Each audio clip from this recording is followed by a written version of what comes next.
नमस्कार दोस्तों, हिंदी जानने यूट्यूब चैनल में आपका स्वागत है। आज हम पढ़ने वाले हैं रस। इस वीडियो में आज हम संपूर्ण रसों का अध्ययन करें। ठीक है, आइए देखते हैं रस की परिभाषा।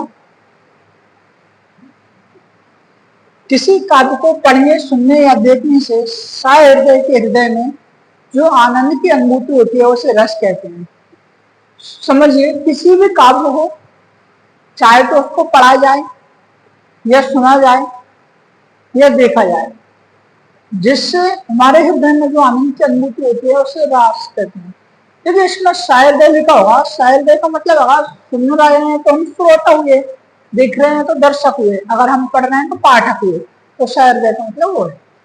आगे देखें, रस संप्रदाय के प्रवर्तक भरत मुनि को कहा जाता है। भरत मुनि जो थे ना, उनको रस संप्रदाय के प्रवर्तक कहा जाता है। यहाँ से क्वेश्चन बनता है, भरत मुनि का रस सूत्र, ये कई बार एग्जाम में पूछा जाता है। विवानुभाव व्यभिचारी संयोग दृश्य रस निष्पत्ति, अर्थात विवाह अनुभाव व्यभिचारी भाव के संयोग से रस की उत्पत्ति होती है। अभी हम आगे वीडियो में जानेंगे कि विवाह क्या होता है, अनुभाव क्या होता है, संचारी भाव। देखो, यहाँ पे व्यभिचारी भाव, इसको हम संचारी भाव के नाम से जानते हैं। इसको दूसरा नाम व्यभिचारी भाव है। ठीक है, इनको संचारी भाव के नाम से भी जानते हैं। आगे देखिए, रस के अंग। पहला है स्थायी भाव, विभाव, अनुभाव, संचारी भाव। सीधा सीधा क्वेश्चन आता है यहाँ से, रस की कितने अंग है। चाहे तो कॉम्पिटेटिव एग्जाम हो, चाहे 9वीं 10वीं 11वीं 12वीं क्लास हो, हाँ से क्वेश्चन बनता ही बनता है। तो रस के अंग कितने हैं? 4। अगर रस के प्रकार पूछ ले तो कितने हो जाएंगे? 10।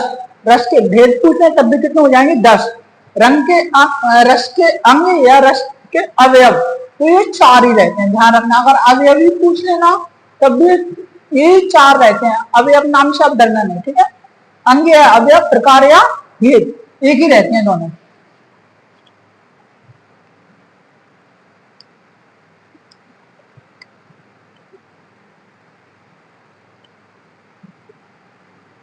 तो अंग या अवयव कितने? 4। अगर भेद या प्रकार तो कितने करेंगे? 10। ठीक है, आगे बढ़ते हैं।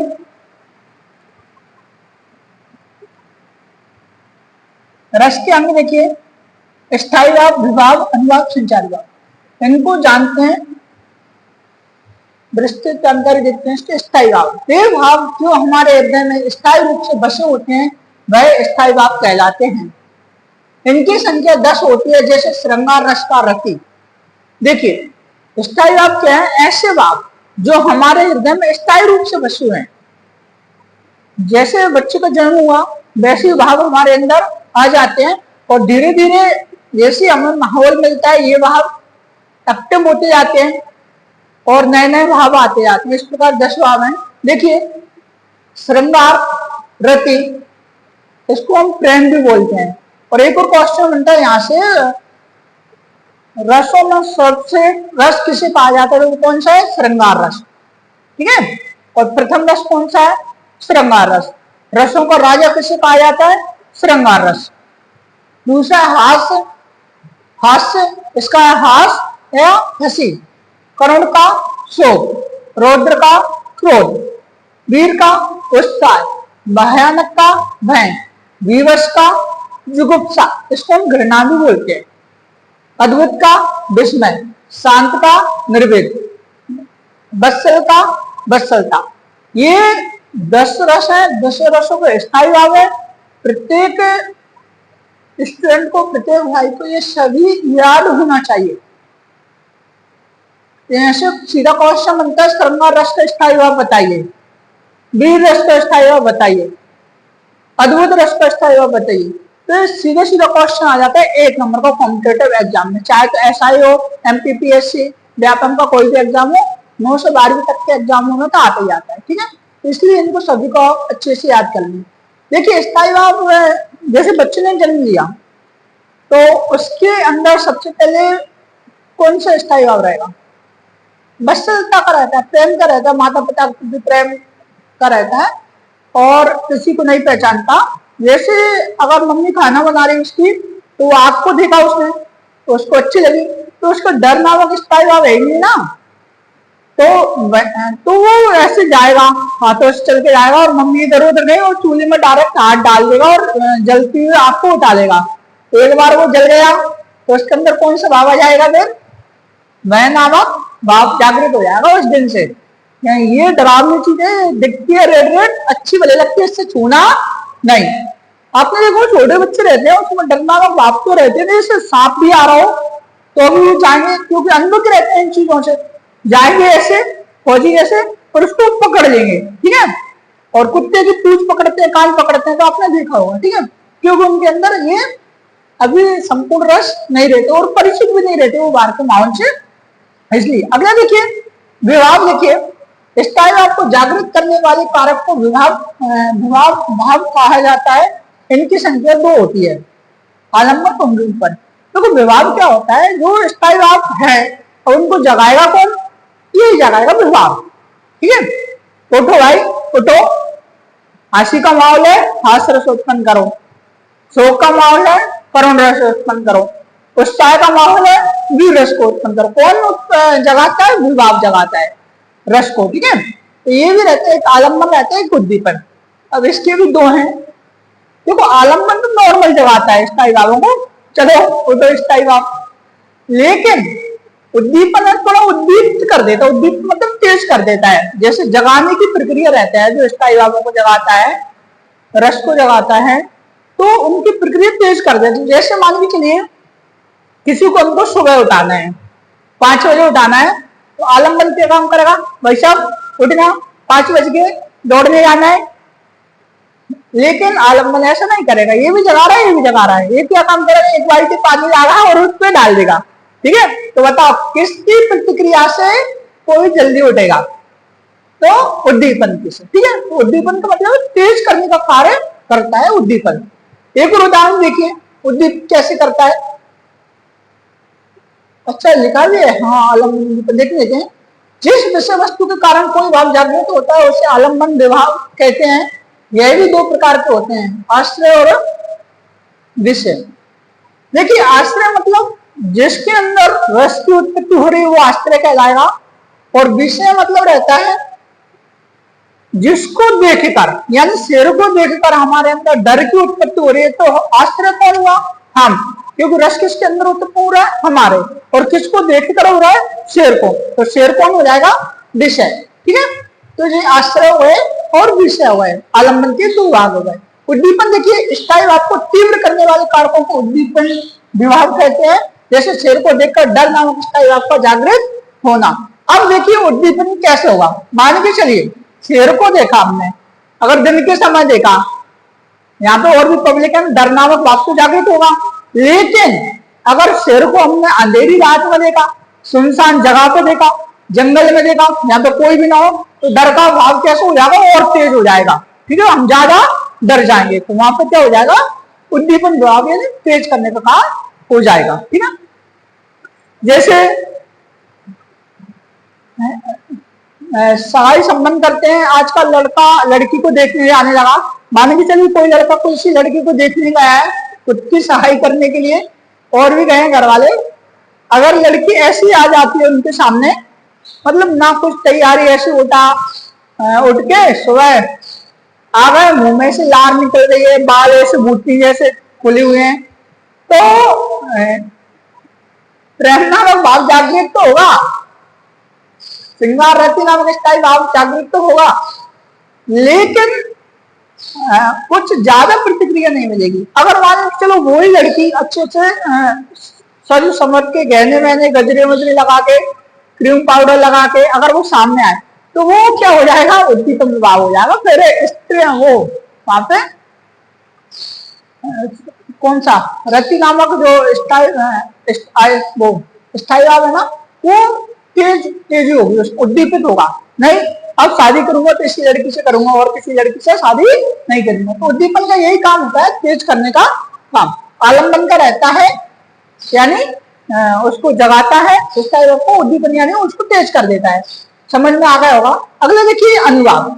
आज तरह के विषय किसी भी बात के जागृत होने के बाद जो उसकी सारी क्रियाएं होती हैं वह अनुवाद कहलाती हैं।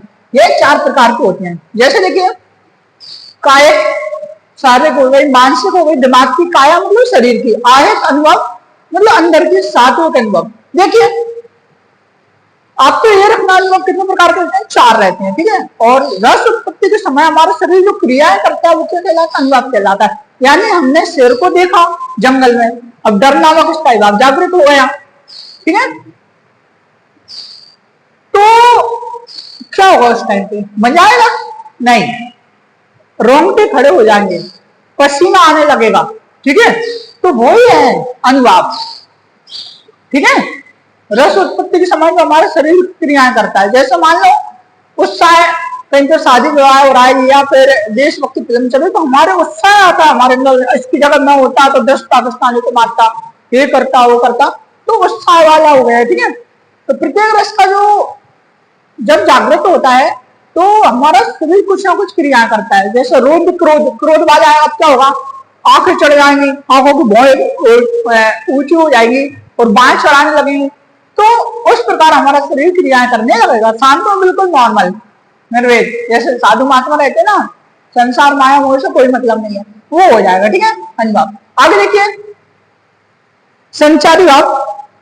यह भाव पानी के बुलबुलों की तरह आते जाते रहते हैं। इनकी संख्या कितनी होती है? 33 होती है। देखिए जैसे हर्ष, विषाद, मोह, स्मृति, आलस्य, शंका, गर्व, उन्माद, ऐसे 33 रहते हैं। ये पानी के बुलबुले की तरह इसलिए कहा गया है क्योंकि ये थोड़े से टाइम के लिए आते हैं और ये चले जाते हैं। जैसे हम क्लास में पढ़ाते हैं, किसी बच्चे पे गुस्सा आ जाता है तो फिर हम थोड़ी देर बाद शांत हो जाते हैं। पहले रोज क्रोध नामक भाव जागृत हो जाता है, साला उसको ऐसा मन कर रहा उठा के फेंक दूं, उठा के पटक दूं। ये फिर सोचते चलो ठीक है, बच्चे हैं, सीख जाएंगे, गलतियां तो करते हैं। तो ये क्या होता है? संचारी भाव। थोड़े टाइम के लिए आया और थोड़े फिर उसके बाद चला गया, ठीक है। जैसे किसी हर्ष हो गया, आश्चर्य हो गया तो थोड़े टाइम बाद चला जाता है। आलस्य आ रहा है फिर थोड़े टाइम बाद चला गया। ये कैसे चीजें रहती हैं? ये संचारी भाव कहलाते हैं, ठीक है। तो इन तीनों को मिलकर किसकी उत्पत्ति करते हैं? रस की उत्पत्ति करते हैं, विवाह, अनुभाव और संचार। ये रस सूत्र में, भरतमुनि के रस सूत्र में बताया गया था। अगले देखिए, रस और उसके स्थायी भाव उदाहरण के साथ। पहले देखते हैं श्रृंगार रस। इसका स्थायी भाव रति प्रेम होता है, जहां पर नायक और नायिका के मिलने या बिछड़ने का वर्णन होता है, उसे श्रृंगार रस कहते हैं। देखिए श्रृंगार रस का स्थायी भाव क्या? रति। रति यानी प्रेम। तो जहां नायक नायिका को उदाहरण ले रहे हैं हम, कोई भी हो सकता है, नायक यानी पुरुष और नायिका यानी स्त्री। तो नायक नायिका के मिलने और बिछड़ने का वर्णन होता है, वहां कौन सा रस होता है? श्रृंगार रस होता है। पहले देखिए संयोग श्रृंगार। ये भी 2 प्रकार के होते हैं, एक संयोग रहता है, एक वियोग रहता है। जहां पर नायक नायिका के मिलने का वर्णन हो वहां संयोग श्रृंगार रस होता है, देखिए। और वियोग श्रृंगार, उसको उल्टा कर दो, नायक नायिका अगर मिल रहे हैं तो संयोग, अगर बिछड़ रहे हैं तो वियोग श्रृंगार। जहां पर नायक नायिका के बिछड़ने का वर्णन होता है तो वियोग श्रृंगार होता है। फिल्म सभी ने देखी होंगी, हीरो हीरोइन से मिलते हैं तो संयोग श्रृंगार चलता है। आदि मूवी में क्या चलता है? संयोग श्रृंगार चलता है। अब उनको घर वालों को पता चल जाता है, कोई विलन बीच में आ जाता है, ठीक है, अरे ये हमारे इज्जत के बराबर नहीं है, ये गरीब है, ये अमीर है, हम राइसी परिवार के हैं, लड़का लड़की, ऐसा 2 प्रेम कहानी बताएंगे उनमें, एक कोई अमीर रहेगा, एक कोई गरीब रहेगा, ये एक दुश्मन का लड़का रहेगा, ये दुश्मन की लड़की रहेगी, ऐसा कुछ ना कुछ रहता है। तो बाद में उनको क्या करना? बिछड़ना पड़ता है आधी मूवी के बाद, फिर एंड में मिलते हैं वो, सबसे आखिरी में जाके जब मूवी खत्म होने वाली होती है तब जाके मिलते हैं। तो जब वो बिछड़ते हैं तो वो क्या हो जाता है? वियोग श्रृंगार हो जाता है। इनको उदाहरण देखिए संयोग श्रृंगार का। राम का रूप निहारित जानकी, कंगन के नग की परछाई, या तो सब शुद्ध भूल गई या कर टेक रही पल तारत नाई। ये सीता स्वयंवर, जब राम भगवान और सीता माँ की शादी हो रही थी तो सीता स्वयंवर के टाइम पे लिया गया है। जैसे सीता की और राम भगवान की शादी हो रही थी तो जब वो वरमाला लेके आगे बढ़ रही थी, ठीक है, तो जब दुल्हन रहती हैं हाथों में कंगन पहने रहती हैं, कंगन रहते हैं उनके हाथों में, तो उनमें पहले ऐसी जड़े आते थे जिनमें कांच लगे रहते थे। तो राम का रूप निहारती जानकी ऐसे आते हैं माला लेके। अब देखो उस जमाने में दुल्हन दूल्हे को डायरेक्ट नहीं देखते थे, मतलब ऐसे ऊंची निगाहें करके। और आज का जमाना अलग है कि डायरेक्ट पहले ही बात होती रहती है, 1-2 साल से वीडियो कॉल से मिलने जुलने सब हो जाता है। इसलिए अब ये लाज शर्म अब चली गई है। डायरेक्ट तो वरमाला के टाइम पे ऐसे देखते हैं डायरेक्ट पति को या दूल्हे को, तो उस टाइम पे ऐसा नहीं था। तो ये उसी टाइम का राम का रूप निहारती जानकी। कैसे निहार रहे हैं? डायरेक्ट नहीं निहार रहे हैं इस जमाने से। कंगन की नग की परछाई, जो हाथ में कंगन पहने थे उनकी नग में उनकी परछाई बन रही थी। कंगन की नग की परछाई या तो सब शुद्ध भूल गई। अब कैमरामैन बोल रहे बहन जी आगे आओ, आगे आओ, तुम्हारी शादी का मुहूर्त बीतने वाला है। सब लोग चिल्ला रहे आगे आओ, लेकिन वो क्या है ना, एक तक ओके उस पल को कभी टारना नहीं चाह रहे थे। या तो सब शुद्ध भूल रहे, ऐसा लग रहा था वो सब कुछ शुद्ध भूल रहे कि मेरी शादी हो रही है, या कर तेज नहीं पलटा रखना। इतने सुंदर लग रहे थे वो, इस पल को टारना नहीं चाह रही थी। समझिए यहाँ पे क्या था, संयोग श्रृंगार। ठीक है, अगले देखिए वियोग श्रृंगार। जहां पर नायक नायिका के बिछड़ने का वर्णन हो वहां वियोग श्रृंगार होता है। इसमें देखे, हे खग, हे मेरग, हे मधुकर श्रेणी, तुम देखी सीता मृग। देखो सीता की शादी हुई थी, उनको वनवास हो गया था और वो जंगल में पहुंच चुके थे। जब सीता का हरण होता है, रावण ले जाता है उनको, तो जब राम भगवान वहां पे आते हैं, उनकी कुटिया पे आते हैं, वहां पे देखते हैं कि सीता वहां नहीं है, तो उस समय वो पागल हो जाते हैं। उस समय उनकी वियोग की स्थिति बनती है। जब हमारे घर में भी हम देखते हैं कि हमारे घर वालों को अचानक गायब हो जाता है, तो वहां पे वियोग जैसा अचानक लय जैसा हो जाता है। तो उसी टाइम का था, वो उस टाइम पे पागल हो चुके थे। क्या कर रहे थे, हे खग, पक्षी थे वहां पे जंगल पे, इंसान तो रहते नहीं थे।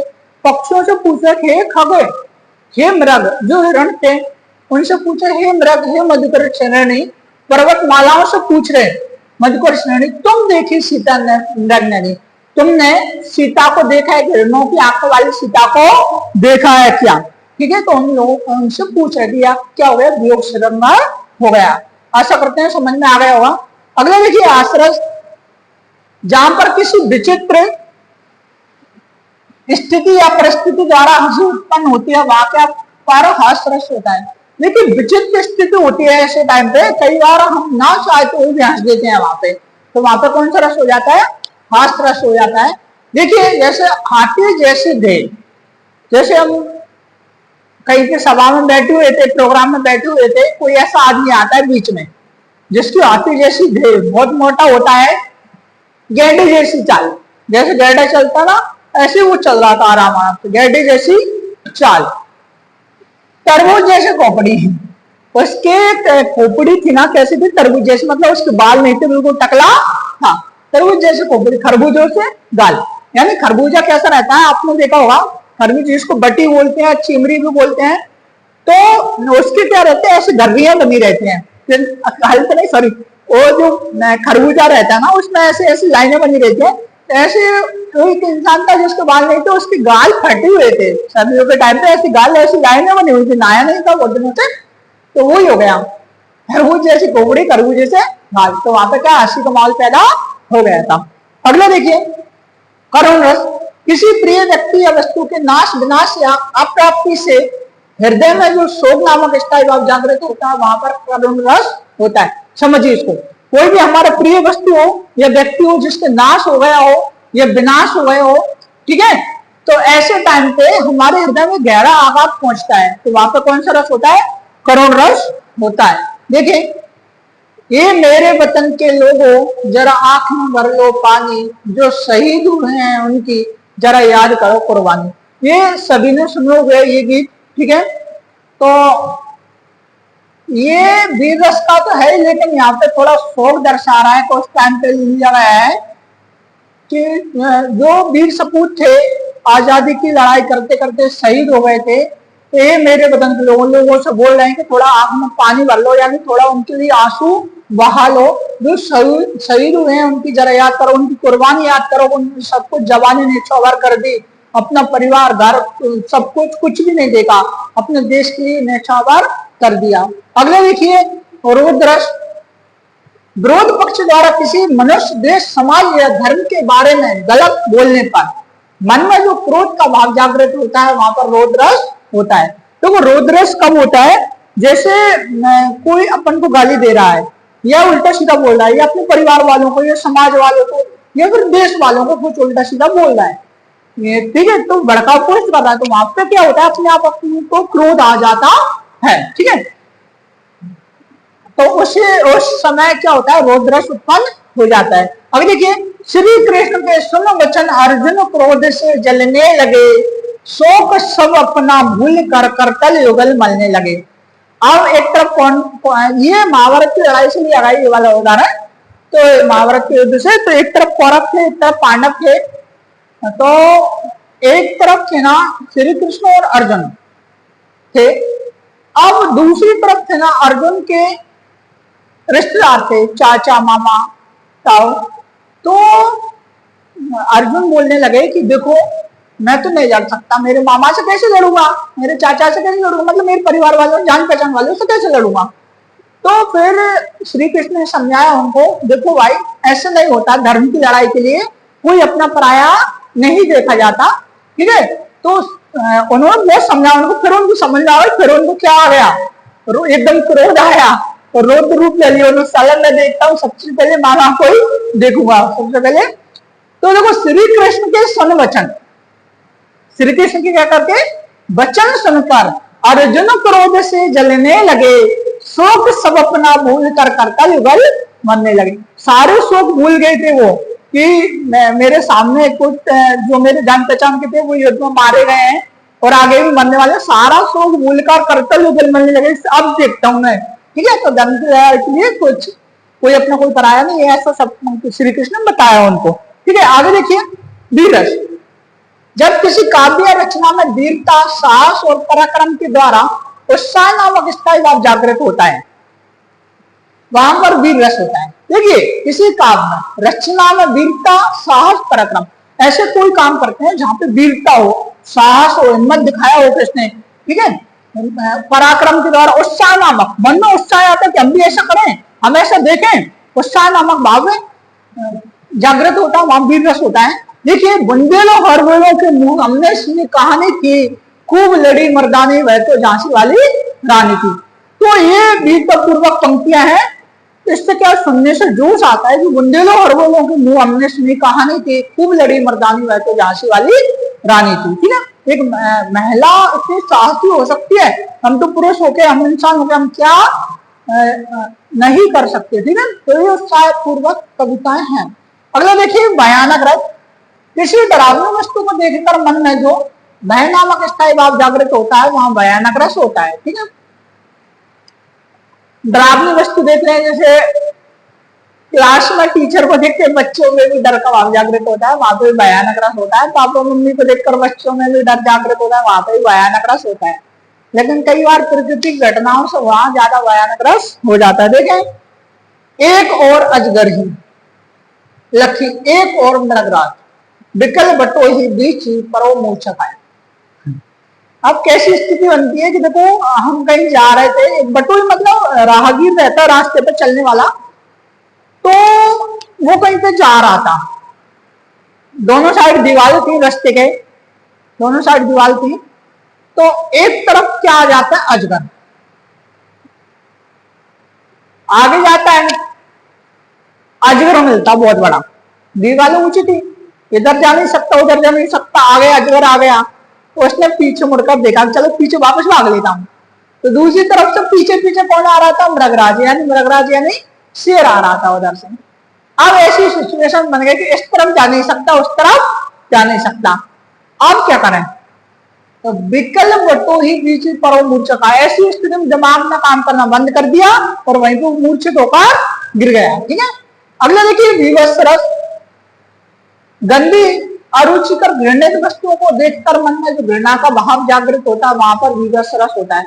तो गंदी रुचिकर ऐसे कई बार गंदी जगह रहती है, गंदी नालियां रहती हैं, कई बार जैसे कोई मरा पड़ा हुआ है जानवर, कुत्ता बिल्ली सड़क पर मर जाते हैं, गाय भैंस मर जाती है हमारे मोहल्ले में, गांव में, तो बहुत बेकार लगते हैं, मक्खियां खा रही हैं, मांस गल रहा है, ये कर रहा है, तो उस टाइम पे जो मन में घृणा का भाव जागृत होता है, ना तो कौन सा हो जाए, विवश हो जाता है।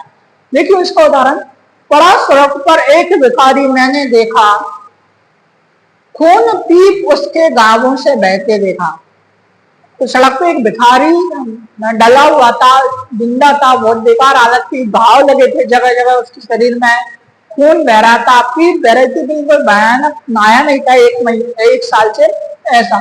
आगे भी है इसका, लेकिन 2 से ही काम हो जाएगा, 2 पंक्तियों से हमारा। खून पीप उसके घावों से बहते देखा, खून पीप चाट रही थी, 20 मच्छी सॉरी मक्खी, मैंने उनके गाँवों से ऐसे वो है, लेकिन 2 लाइनों से काम हो जाएगा, ठीक है, पूरा मुझे याद नहीं आ रहा। अगले देखिए, अद्भुत रस। आश्चर्यजनक वस्तुओं को देखने से, सुनने से जो विस्मय का भाव जागृत होता है, वहां पर कौन सा रस होता है? अद्भुत रस होता है। देखिए देखो, आश्चर्यजनक, कई बार ऐसी चीजें होती है जैसे पेड़ में से पानी निकल रहा है, हेडपंप में से ऑटोमेटिक पानी आ रहा है, या पेड़ में से कई बार दूध निकलने लगता है, या सुनामी आ जाता है, या बाढ़ आ गई, जैसे अभी पंजाब में बाढ़ आई है। तो ऐसी आश्चर्यजनक वस्तुएं होती हैं, ठीक है, तो हमारे मन में क्या आश्चर्य का भाव पैदा हो जाता है। तो क्या आश्चर्य विस्मय का भाव पैदा होता है, वो अद्भुत रस होता है। देखिए, हनुमान की पूंछ में लगना पाई आग, लंका सारी जल गई, वह निशाचर बाब। तो देखिए, हनुमान जी थे, उनकी पूंछ में तो आग नहीं लग पाई, और क्या हो गया, सारी लंका जल गई। और निशाचर यानी राक्षस, रात्रि में चलने वाले, तो वो भी सारे भाग गए। तो यहाँ पे क्या हो गया, अद्भुत रस हो गया कि हमको विश्वास नहीं हो रहा है, अद्भुत लग रहा है, आश्चर्यजनक वो लग रहा है। अगला देखिए, शांत रस। संसार के माया मोह को छोड़कर वैराग्य को धारण करने से निर्वेद नामक स्थिति जब जागृत होता है, वहां पर शांत रस होता है। देखें, जो साधु महात्मा रहते हैं तो उनमें कौन सा रस पाया जाता है? शांत। तो संसार का जो माया मोह रहता है उससे सभी से वो क्या हो जाते हैं, दूर हो जाते हैं, ठीक है। और क्या धारण कर लेते हैं? वैराग्य धारण कर लेते हैं, सन्यासी का जीवन जीते हैं कि हमको माया मोह से कोई मतलब नहीं है, न हमको परिवार से, न रिश्तेदार से, न धन संपत्ति से। तो वहां पर कौन सा रस होता है? शांत रस होता है। देखिए, चलती चाकी देख कर दिया कबीरा रोए, दुई पाटन के बीच में साबुत बचाना कोई। चलती चाकी, चाकी यानी चक्किया, यानी आटे वाली चक्की से भी समझ सकते हैं। चक्की चल रही थी यानी आटे पीसने वाली, उसमें हम गेहूं डालते हैं, तो जब आटा निकलता है तो उसमें एक भी साबुत गेहूं नहीं निकलता, और जितना भी गेहूं डालते हैं उसमें सबको पीस देती, आटा बन जाते हैं। तो वहीं से जो है, चलती चाकी देख कर दिया कबीरा रोए, दो पार्टन के बीच में साबुत बचाना कोई। उसमें 2 पार्ट रहते हैं, चलते रहते हैं, गेहूं को पीसते हैं, उनके बीच में एक भी साबुत नहीं बचता है, ठीक है। इसी प्रकार जन्म मरण के जो बीच में 2 पार्ट हैं हमारे, एक जन्म और दूसरी मृत्यु, उनके बीच में अभी तक कोई साबुत नहीं बचा है। इस प्रकार हमको भी एक न एक दिन जाना पड़ेगा। ये शांत रस का उदाहरण है। अगले देखिए, वात्सल्य रस। बड़े लोगों द्वारा तथा माता पिता के द्वारा छोटे बच्चों के प्रति प्रेम से वत्सलता नामक स्थायी भाव जागृत होता है, वहां पर वात्सल्य रस होता है। जैसे कि बड़े लोग हैं, छोटे बच्चे आते हैं, हम क्यूट लगते हैं, हम उनके ऐसा मन करता है चलो ठीक है, हम थोड़े टाइम के लिए खिला लें, थोड़े टाइम के लिए गोद में उठा लें। आप लोग देखा होगा, छोटे बच्चे रहते हैं उनको खिलाने का मन करता है, तो या फिर अपने माता पिता उन बच्चे से कितने खिलते हैं, नहीं मुन्ना इधर इधर ले अट्टा का, ऐसे टोटली भाषा उनसे ही बोलते हैं, कितना अच्छा लगता है ना। हाँ, तो देखिए, धूल भरे अति शोभित श्याम धूल, जैसे बनी सिर सुंदर चोटी। श्याम भगवान यानी कृष्ण भगवान थे, बचपन में वो छोटे थे, तो बच्चे खेलते हैं, तो वो खेल रहे थे, तो क्या किया उन्होंने, बालों में धूल भर गई। धूल भर ऐसे माटी वाटी लगाते रहते हैं, बच्चे धूल में ही खेलते हैं, तो धूल भरे थे शोभित श्याम, इतने सुंदर लग रहे थे, मतलब सुंदर चोटी बनी है मस्त ऐसी, ठीक है, तो सुंदर लग रहे थे, तो बच्चे धूल में खेल रहे थे, यानी छोटे बच्चों को वर्णन किया गया है, तुम धूल भर के देखना बालों में कितने सुंदर लगोगे। तो ये किसका है? वात्सल्य रस का है। तो और भी उदाहरण है बहुत सारे इसके, ठीक है।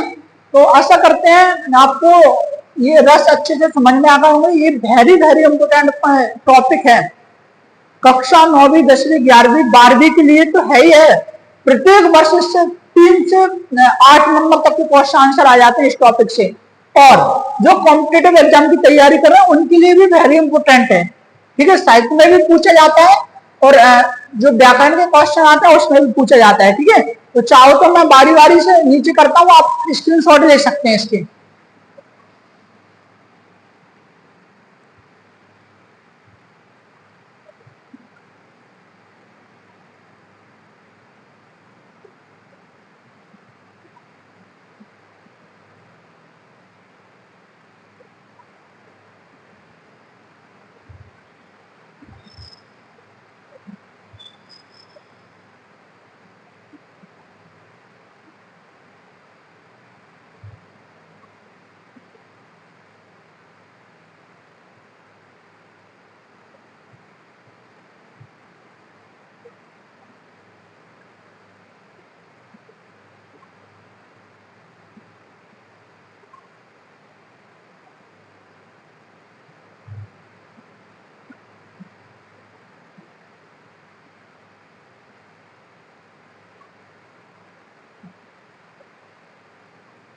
आश्रय क्रम 10 रोद्रस बीरस। आगे आने वाली वीडियो में अपन इनके आईएमपी क्वेश्चन लाएंगे, किस प्रकार से क्वेश्चन बनते हैं परीक्षा में, कैसे पूछे जाते हैं।